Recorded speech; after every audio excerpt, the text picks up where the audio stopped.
Isa mapagpalang araw sa ating lahat. Ako po si Celine Espaloma at yung lahat yung natutunan para sa daily devotion na pinamagatang The Spirit Guarantees Future Perfection.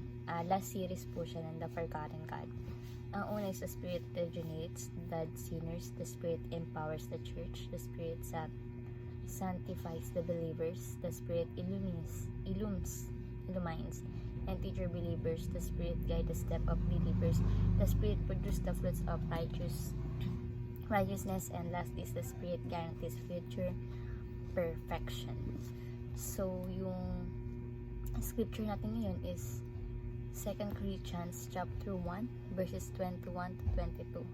At sinasabi po dito na, now it is God who makes both us and we stand firm in the Christ. He anointed us, set His seal of ownership on us, and put His Spirit in our heart as a deposit guaranteeing and what is to come. Tagalog, ang Diyos ang nagpapatibay sa amin at sa inyo sa pamagitan ng pakikipag-isa kay Kristo. At siya rin ang humiyang sa amin. Nilagyan niya kami ng kanyang tatak at pinagkalooban ng kanyang espiritu bilang patunay na tutupa rin niya ang kanyang mga ipinapangako. So, ang unang katuruan natin is the Spirit is the guarantee of our resurrection. So, sinasabi dito na yung Holy Spirit is katiyakan yan na tayo ay muling mabubuhay pagkatapos ng kamatayan. And then, di ba, ayun nga, tayo mabubuhay pagkatapos ng kamatayan, katulad lang kay Jesus Christ, no? Mula muling pagkabuhay ni Jesus Christ. Example lang nito is kapag natatakot ka tungkol sa death, ganyan, alalahanin mo na meron tayong Holy Spirit at ang Holy Spirit is siya ang nagbibigay sa iyo ng katiyakan na mayroon kang buhay na walang hanggan sa piling ni Jesus Christ. So the Spirit is the guarantee of our resurrection. Next, the Spirit is the guarantee of our perfection. Ang Holy Spirit, siya yung nagsisiguro na yung darating na araw ay tayo may ganap na perfect at walang kasalanan. Ayun yung afterlife, no? Kaya nang ipinangako sa atin ng ating Panginoon Diyos na sa afterlife is wala nang sakit, wala nang alam mo yun, basta wala na mga kasalanan, ganyan, hanggat nasa piling ka ni Jesus Christ, no? example nito is sa tuwing nakakaramdam ka ng pagkakamali sa'yo, no?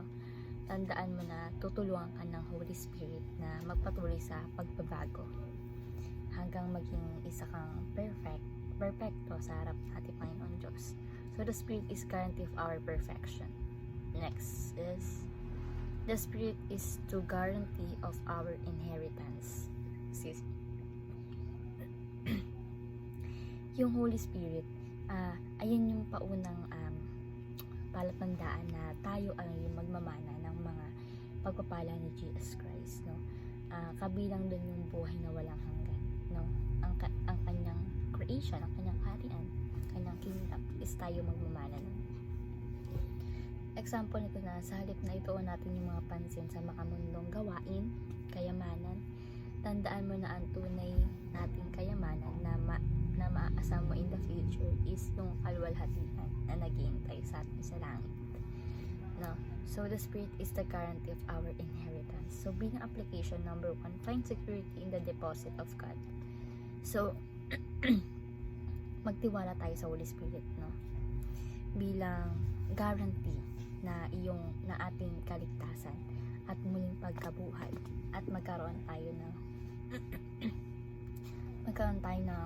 kapanatagan sa pangako nito ni Jesus Christ, no? Example nito na kapag nakaramdam tayo ng nahihirapan tayo sa buhay, no? Pakiramdam natin na walang katiyakan na after natin mamatay is talagang wala na, no? Alalahanin natin na mayroong Holy Spirit na guarantee na ikaw ay ligtas sa may Jesus Christ. So find security in the deposit of God.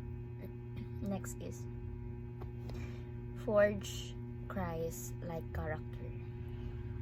So tayo mga Kristiyano is pagsikapang mabuo ang pagkatao ni Christ sa ating buhay sa tulong ng Holy Spirit, no? Habang naghihintay sa araw ng ating mismong pagganap sa Diyos. Example nito is Sabi dito is pagsikap mo buong pagkatao ni Jesus Christ sa buhay mo. Example ko na, sanayin natin na magpakumbaba tayo, kabutihan lagi pinapairal natin, at pagtitiis sa araw-araw. Dahil itong mga katangian na to, ito yung katangian ni Jesus Christ na nais niya makita sa sarili mo, no? So, forge Christ-like character. And lastly is focus on our internal inheritance. So, ito natin yung ating buhay. Hindi sa mga panandaliang bagay sa mundo, kundi sa walang hanggang pagpapala ng ating Panginoon Jesucristo na naghihintay sa atin sa taas. Halimbawa, sa halip na maghangad tayo ng mga material na bagay na tagumpay sa mundo, yung mga gusto natin makamit sa buhay.